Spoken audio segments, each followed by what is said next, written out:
So for this discussion, we'll be talking about one of the hottest topic or debate this year, which greatly affected various disciplines, not just philosophy and ethics. We'll be talking about artificial intelligence. So here with me are my colleagues from the Philosophy Division. I am Marga Taganas. Ako si Jetro Pugal. I am Cassie Chidosho. So, lately, since late last year, pumutok ang issue ng ChatGPT. Yeah. So, it greatly affected the sector of education. Yes. So, what do you think about AI and education? Or like, how do we approach the issue of AI? Ako, siguro isang early point that I want to make is that AI is not new as a technology, no? Yeah. Bilang isang concept, matagal na talaga siyang nag-exist and we may be familiar with it through maybe different words. Like in video games, we play against computer, no? Yeah. Player versus computer. Pero parang AI na rin 'yon talaga, eh, no? Or at least kung paano natin ginagamit yung AI ngayon. What I think is fundamentally different now, especially with ChatGPT, ay yung how accessible it is, how easy it is to manipulate, how easy it is to use, and for what purpose siya ginagamit. Kasi isa nga sa mga na-encounter natin in the academe as educators ay yung generated content on using ChatGPT that is made to be passed off as the student's own. No, na parang yun yung isang parang malaking problema sa atin, eh, na parang is this a new form of academic dishonesty? Is this a new form of plagiarism? No? Pero AI in general, medyo madami siyang possible applications, I believe. No? So yun muna siguro. Like, we've been philosophizing about artificial intelligence, Yeah. diba? Before, like when we were talking about the machines, can machine think? No, when we're talking about intentionality, free will, mind-body problem, you know, these are like perennial problems, no, already in philosophy, you know. So, For me, I'm trying to contextualize it with how I teach philosophy and ethics with students in the classroom. As a teacher, as an instructor, I think it's again, any form of media that one can be used as a tool in trying to convey or in trying to design what might be considered as philosophical. For me, it's always a win. May that be a machine, may that be another person. Because again, it adds to the whole repertoire of what knowledge and what the human being with another machine can accomplish. So, so aside from, for me being a positive outcome, siguro, for teaching, the other thing is that I think it adds to how we are experiencing our civilization as of this millennia. Because I think every person has its own relation with one's own historical context. And I think it's an addition, something that is solely our own, living in this century, that we have these tools now like AI that we can use specifically for education. And what I want to see is that how we can use that further, not to add to any fear mongering, but on how we might want to live with it productively in the coming years. Siguro i-add ko lang din dun sa philosophical concepts nga na nababanggit, no? Yung questions about artificial intelligence, whether it's possible to create or possible to distinguish from any other kind of intelligence. Totoo, malaking at matagal na siyang problem natin in philosophy, the problem of other minds, the computationalist framework of the brain, ganyan. And it's interesting that now we are in, essentially yung academe ay nag-undergo ng isang parang Turing test. Oh yeah. parang we're trying to figure out if, kasi yun yung madalas na unang encounter natin, kaya naging maingay yung ChatGPT, na parang you're trying to determine if this submission to you was written by an advanced language learning model or if it was written by one of your students, essentially, no? Parang yun yung isang tanong. And then tayo, parang nag-arms race tayo with the development of technology kasi we're trying to develop tools that can detect that. Yeah. We're trying to develop tools that can check against that. Pero at the same time, the technology itself is growing or improving to a point na parang nag-uunahan nga. Parang siyang arms race with that. And in that sense, I think doon nabibuild yung anxiety ng academe at ng educators regarding mainly, halimbawa, our purpose. Yep. No? Bakit pa ba tayo nandito? As instructors? As instructors, yeah. As someone na nagbibigay ng assessment, as someone na nagbabasa, as someone na nagre-research at nagsusulat. Okay. No? So, yun yung isang, I think, why the discussion around ChatGPT in particular was very popular was because of how almost anxiety-inducing it was for some of us. Like a lot of us were really alarmed when we learned about the potentials and yung mga kayang gawin of this ChatGPT, writing papers, presenting it like a student's work, etc. We were like so alarmed, we sort of huddled in the academe, nagkaroon ng maraming mga webinars to inform the students, the professors on how to deal with this kind of technology. So the question there is it really like a justified concern or worry that, some people, actually some teachers were asking, are we gonna look forward into the kind of future where mapapalitan na rin ang mga teachers, ang mga educators? Yeah, I think before we discuss the issue of labor pertaining to human labor and that of an AI labor, is that I think what added to that anxiety of replacement are other concepts or values that we have been doing within the academe. The first one, I think, is what is really learning all about. Yeah. What is collaboration? Yeah. And how much do we trust our students and ourselves? Because there's always an idea that students always cheat. I mean, there's the underlying assumption that whenever there is a test, there is a possibility that cheating can be involved. But what my problem with that, personally, is that, okay, so what does that say about our ideas and concepts and practices of trust? Because how I approach the class is that it's always better to be honest and be cognizant if you're cheating and when you are cheating. Because from my point of view, that is your responsibility as a learner or as a student. If I cheat as an instructor, again, that is my responsibility as an instructor. I wanted to imbue the idea that there is such a thing as a personal responsibility and accountability, and that the evaluation, if an action is right or wrong, cheating, for example, does not necessarily lie on the teacher alone, but has to lie on the student's criteria of what is supposedly acceptable behavior and from non-acceptable behavior. That's why it might also be a good idea to unpack the relation of our practices and idea and concept of trust in learning, and how the persistence or the emergence of AI adds to that, to the mistrust or trust between the instructor, the learner, and whatever is being learned at that class in that classroom. Yeah, I really like the idea that you raised, Cass. Kasi our house policies, do we craft them the way na we are thinking na, okay, mag-cheat ang mga students? Like, we make our policies around that kind of idea. No? Or do we craft our syllabus, our curriculum, the program, whereas we are thinking about, we have well-intentioned students who would just really want to learn and grow, na matuto talaga dito sa program natin. Yeah.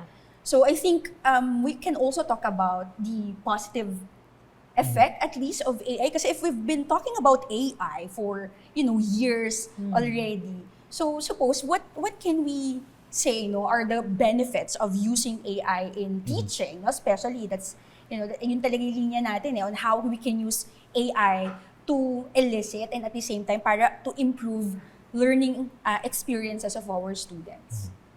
Ako, isang magandang idea yun ang AI, like any other tool that came before it, is something that can be learned and something that can be used ethically, something that can be used morally, whether that be on the side of the students or on the faculty, kung paano siya gagamitin morally or nang maayos or responsibly.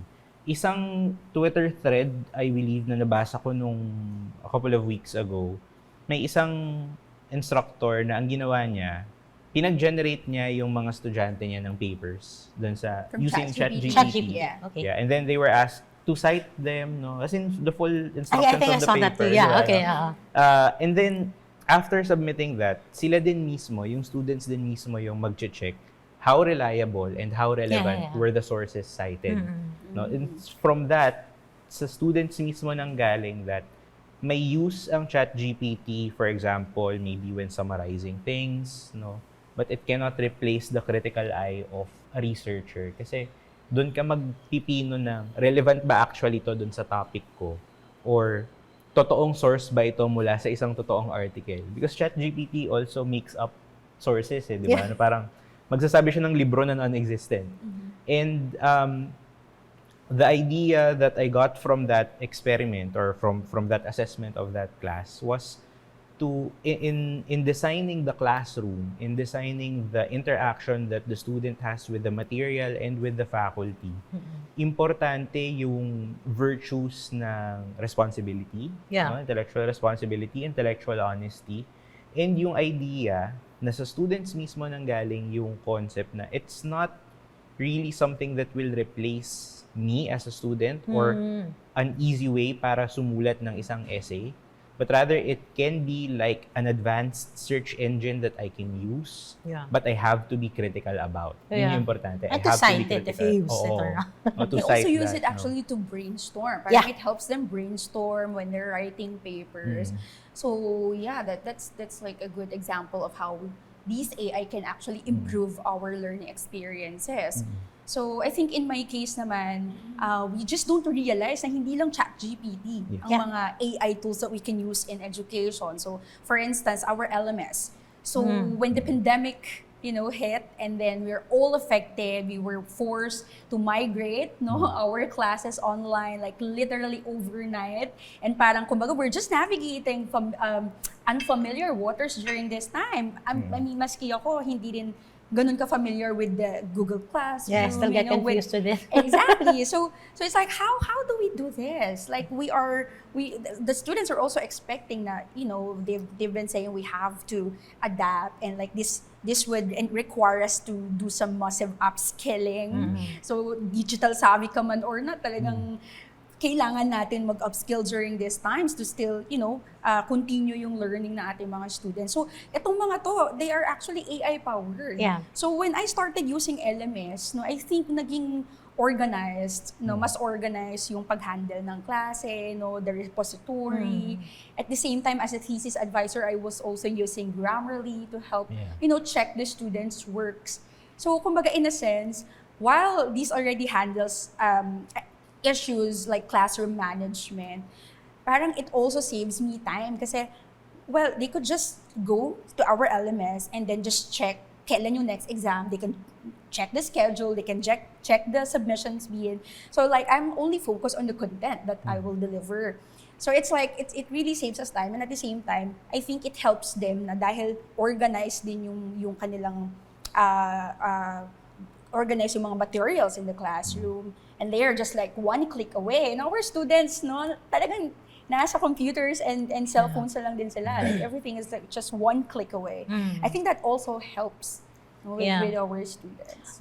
Just to add on the issue of students, instructors in the classroom, I think there is a lot of focus in the tertiary level of education.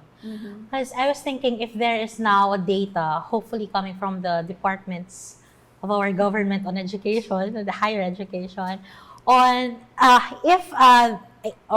particularly ChatGPT, how much of it is used on different levels of learning. So most probably, since there's research already in senior high and junior high, there might be some application, or there might be some users there. But I was also thinking, how about kids in the kindergarten level, the grade school level? How much of ChatGPT or how much of AI has been affecting the classroom, the relationships within the classroom? How is it incorporated in the pedagogy? And how are teachers and administrators make sense of how it would be incorporated in the classroom. If it should be incorporated in the curriculum, in the pedagogy and methodology during the grade school, kindergarten years. Ako, something I would like to add in the ethical dimension of the usage of AI. Kasi so far, ang naging focus natin ay yung user-generated na content from the prompts.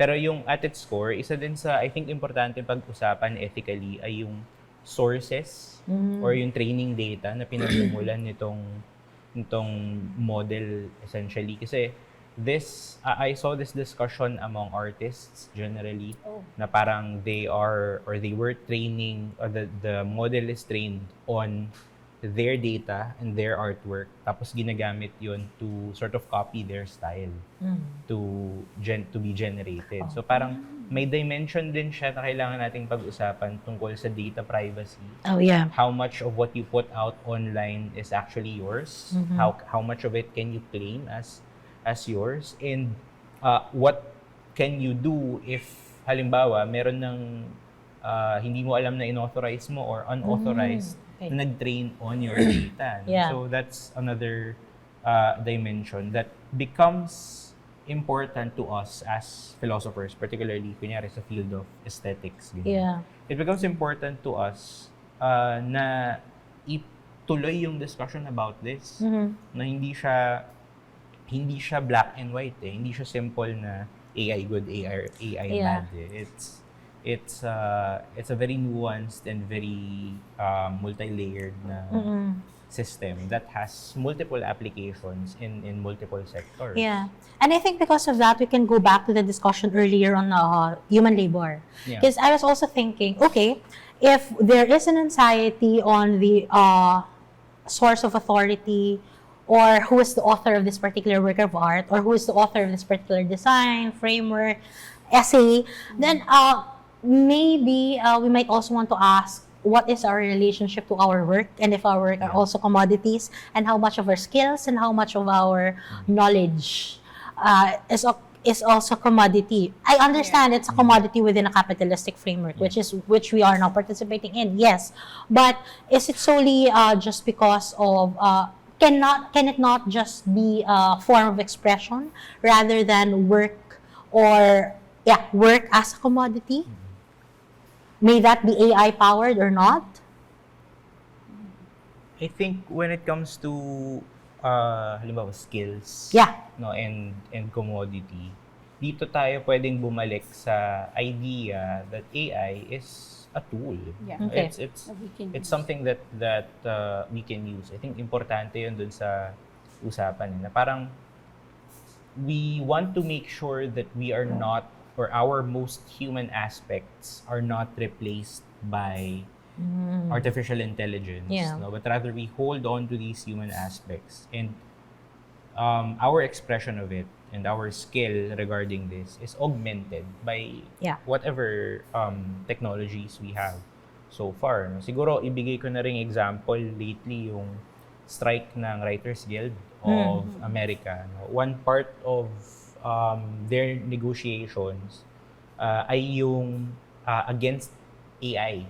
But not against AI as a tool, it's against AI as replacing writers. So what they were able to secure in the negotiation was that they cannot be mandated by the studios na gumamit ng AI, but should the writer critically want to use artificial intelligence to help them write, then walang problema yun. Okay. So parang it becomes more of just another tool in your skill set that you have to be very responsible in using, and you have to be very critical kapag ginagamit mo siya. Which also brings us to the political dimension of AI. Kasi we've been talking about labor, we've been talking about the fair use, for instance, of AI, but we can also ask, like for instance, during the COVID-19 pandemic, kasi ang laki ng impact nito sa educational sector, sa ating mga educational institutions. So can we really say that when using AI, apart from all these great benefits that it can give to us by enhancing our experiences in education, siguro we might also want to ask, so at the end of the day, we are also looking at various inequalities na namamagnify no, nitong AI na to, lalo na nung nagkaroon tayo ng mandate kung saan mag-migrate tayo online. But we also have to look into the digital divide. Like in the Philippines, hindi naman lahat may access no, sa laptops, sa internet. You know, that's why that was like one of the main concerns that we had during the height of the pandemic. So, do we make sure that in using AI, we are not also replicating the egregious inequalities that's already existing in our society? So, yung digital divide, I think hanggang ngayon pa rin naman. No? So, are we sure na yung nakakakuha ng access with AI, for instance, ay talagang, you know, is it really accessible to everyone? And who controls the access? Because I think one of the critical issues that we have to talk about pertaining to AI, not only in education, is that who manages and who mines the data, and who would own the data later on. Because I think we have to start conversations with what are our relations as well, not just only to work and our skills, but also are we also owners of our own data? Do we act as owners of our own data? If we are owners of this of our data, do we also have the right to capitalize on that, etc.? And that also leads to other content generation. But one thing that we might want to highlight as well is that big corporations, unfortunately, are the one who owns these AI patents. And even if we say that it might be a stroke of genius of a person or a small group of researchers, the reality is that for it to be able to be profitable or available to the global market, it had to be given to, or at least some percentage of it had to be given to big corporations. That's why I think it was important earlier when Marge and Jetro mentioned about the privacy of data use as well. Like how much data are we giving out? And how much do we trust? And if we do not trust these things, but we had to use it out of practicality, how do we make sure that we are not just collaborators for corporate greed, but still an active member of the check and balances as well with the reality that we are living in? Issue ng transparency. You know, what are you doing with our data? It's like a lot of softwares or mga websites that can be used for our education. Usually, it needs us to register it. So it has to be licensed. So it's like we're giving our email addresses, our full name. So like, saan napupunta yung data na to? Paano nila ginagamit? Are they really transparent with what we're doing to our data? And its relation to governments as well. We tend to forget that the government can also work as a corporation too. So, as a hopeful note, maybe we can share about how we've used AI specifically in our classrooms, and how we are anticipating any forms of AI intervention in the next few years. Gusto kong i-emphasize yung accountability, not only, you know, when using AI in teaching and learning, I want to emphasize the accountability of the greater system.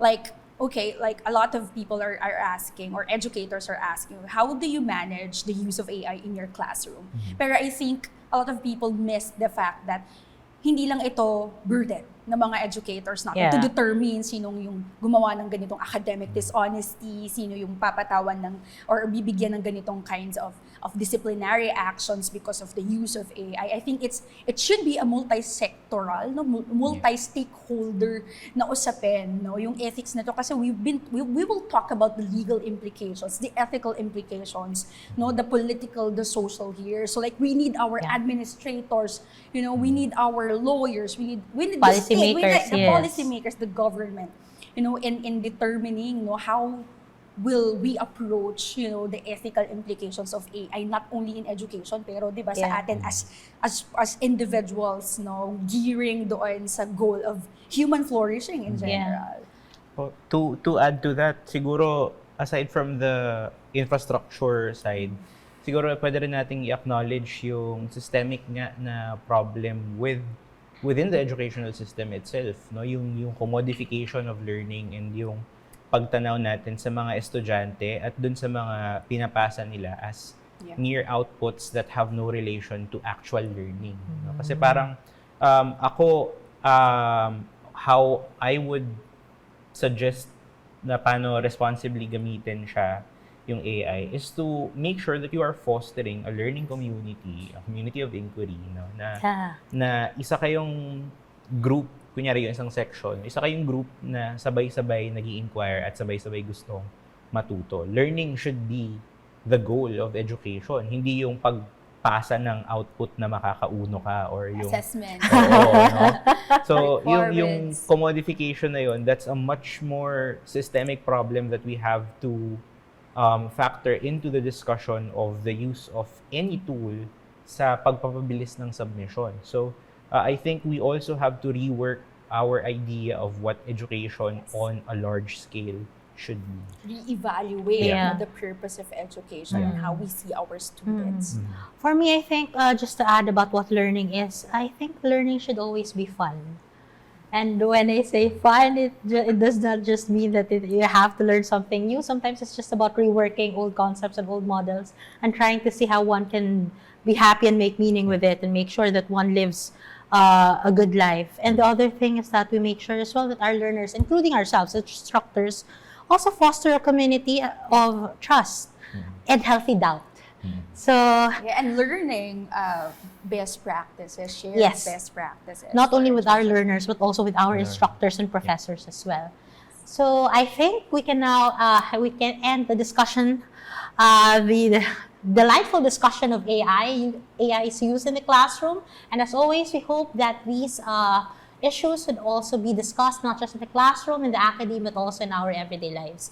So once again, I'm Cassie from the UPLB Philosophy Division and my colleagues. Jetro. And Marga.